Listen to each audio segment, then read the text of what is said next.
Baik, halo guys. Ya, kita bincang-bincang aja ya. Sekarang siapa pelatih yang layak untuk menjadi pelatih Manchester United untuk musim depannya ya? Kalau kita pertama-tama kita runtutkan dulu dah. Manchester United ini tidak memiliki pelatih tetap alias interim manager, yaitu adalah seorang Ralf Rangnick yang seperti sudah kita ketahui bahwa dia akan melatih Manchester United hingga 6 bulan saja. Lalu kita bisa lihat terdapat sebuah progres yang sangat luar biasa, seperti jarak antar pemain tidak terlalu jauh, dia menggunakan sirkulasi bola cepat dan selalu menggunakan minimal 3 orang yang ada di sekitar pemain Manchester United yang sedang memegang bola. Untuk apa? Yaitu untuk melakukan kombinasi passing, yaitu triangle pass, yaitu agar bisa keluar dari press lawan ya.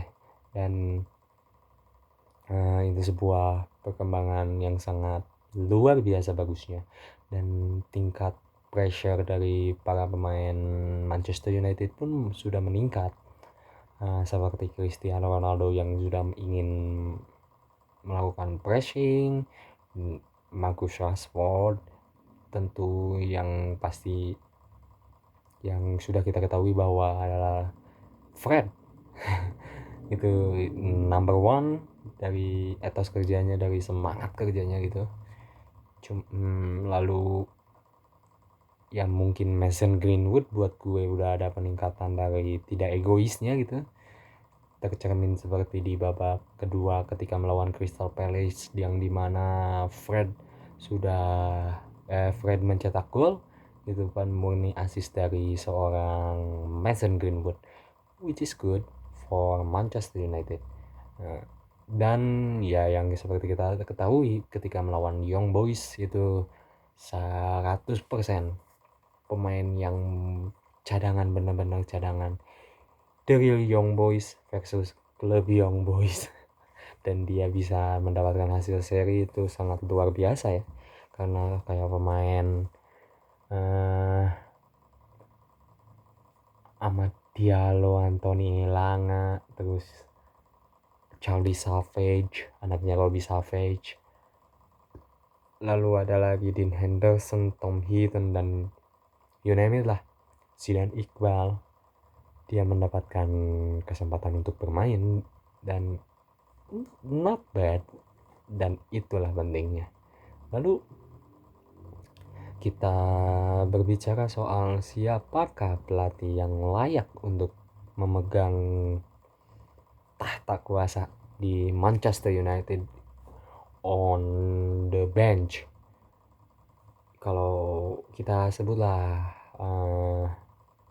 kandidatnya itu pertama ada Erik ten Hag yang masih tersisa 1-2 tahun kalau nggak salah di Ajax Amsterdam. Lalu ada Zinedine Zidane, lalu ada Joachim Low, lalu ada Mauricio Pochettino yang di Paris Saint-Germain. Mungkin itu aja ya. Brendan Rodgers dan udah ya, udah. Siapa yang layak? Kita jabarkan satu-satu. Pertama ada Erik ten Hag, which is itu adalah pelatih yang gue benar-benar idolain. Kenapa? Karena Ajax ini every years selalu menjual satu gerbong pemainnya, dan setiap every years juga dia bersama pemain baru tapi dia bisa perform, baik itu di Eredivisie maupun di kancah UEFA Champions League. Dan yang harus diingat, mereka mendapatkan 18 poin, which is itu poin sempurna, yaitu meraih 6 kemenangan. Dan di Eredivisie dia baru kebobolan 2 gol loh guys, dengan mencetak gol 46 gol kalau nggak salah, gue lupa, cuman itu benar-benar impresif dengan taktik dan filosofi total football yang sangat luar biasa patennya. Dan dia sudah mulai memberikan kode-kode bahwa dia seperti ada berminat dengan Manchester United untuk melatih Manchester United. Dengan pemain yang selalu baru saja sudah bisa perform yang kita tidak ketahui bagaimana kualitasnya, apalagi Manchester United yang kita tahu bisa dibilang orang yang banyak ramai dibincangkan di sosial media adalah kualitas Ferrari ya.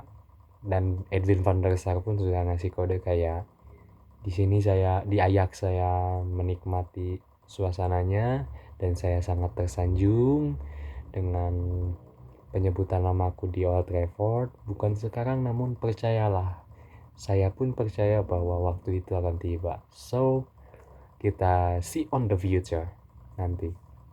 Lalu Zinedine Zidane buat gue ya pribadi gak akan cocok. Kenapa? Karena pertama ya nationality Jerman dan Prancis itu tidak bisa bersatu dan selalu bertabrakan. Dari zaman Napoleon Bonaparte pun kita tahu lah Jerman Prancis kulturalnya kayak gimana, dan Prancis itu memiliki pride tersendiri kayak France always on the top, dan Jerman pun sama.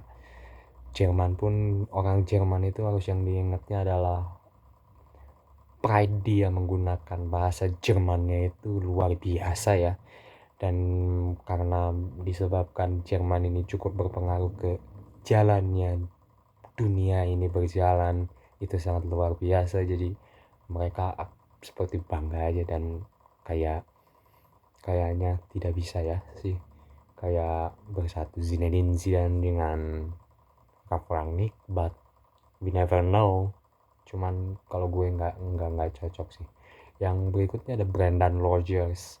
Ya lu bisa lihat sendiri lah Leicester gimana performanya di bawah dia, dan menurut gue enggak banget ya, karena seperti jadinya Yuri Tielemans FC, murni mengandalkan Yuri Tielemans. Maddison pun agak-agak angin-anginan, jadi untuk sekelas MU tidak.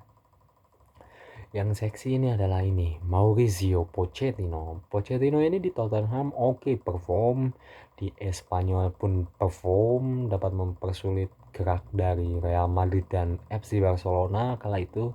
Cuman kita bisa lihat di PSG-nya sendiri itu, kalau gue bilang flop, dia nggak bisa menguasai ruang ganti terlihat, dan PSG pun bermainnya buruk ya, murni karena ketolong oleh Lionel Messi, Mbappe dan Neymar. Neymar cedera, masih ada Angel Di Maria ya, yang which is good quality from Angel Di Maria, meskipun gue nggak suka pemainnya karena ini bukan pemain bintang tapi pemain yang merasa bintang. Cuman sudah sangat terlihat bahwa Mauricio Pochettino ini flop di PSG. Dan kondisi pemain PSG dengan Manchester United itu 11-12 lah.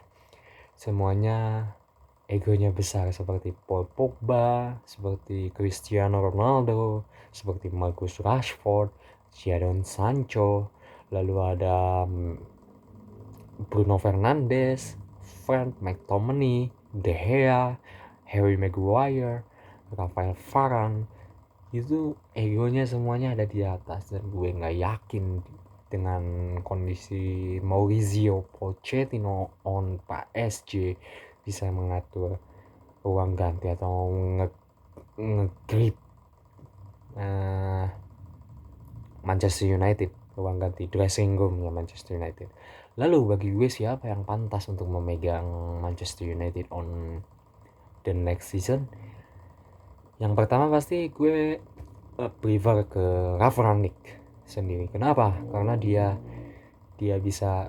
sudah terbukti bisa membawa Manchester United ini perform, bukan dari segi kemenangan, bukan dari segi gol, tapi dari segi permainan terstruktur dengan baik dan sangat terlihat bahwa dia ini bisa menguasai dressing room atau ruang ganti. Dan yang harus di quote adalah ketika para pelatih yang datang dengan kondisi keropos di satu lini selalu bilang bla bla bla, mereka butuh bla bla bla, seperti Thomas Tuchel yang mendatangkan Lukaku dan digosipkan ingin mendatangkan Haaland. Terlihat banget he wants Erling Haaland come to Chelsea, but Ralf Rangnick no, dia selalu bilang gue akan memaksimalkan kapasitas pemain yang gue punya sekarang.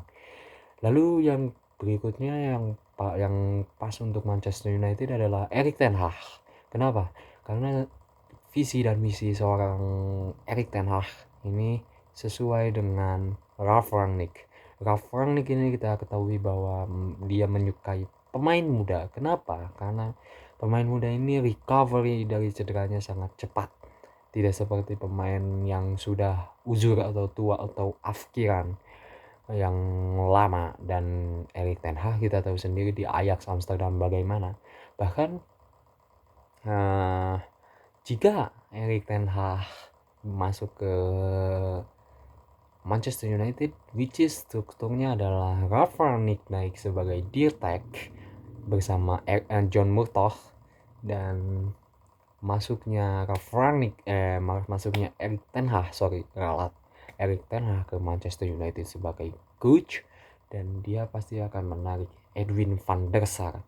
Edwin van der Sar ini kita geser posisi dari Ed Woodward.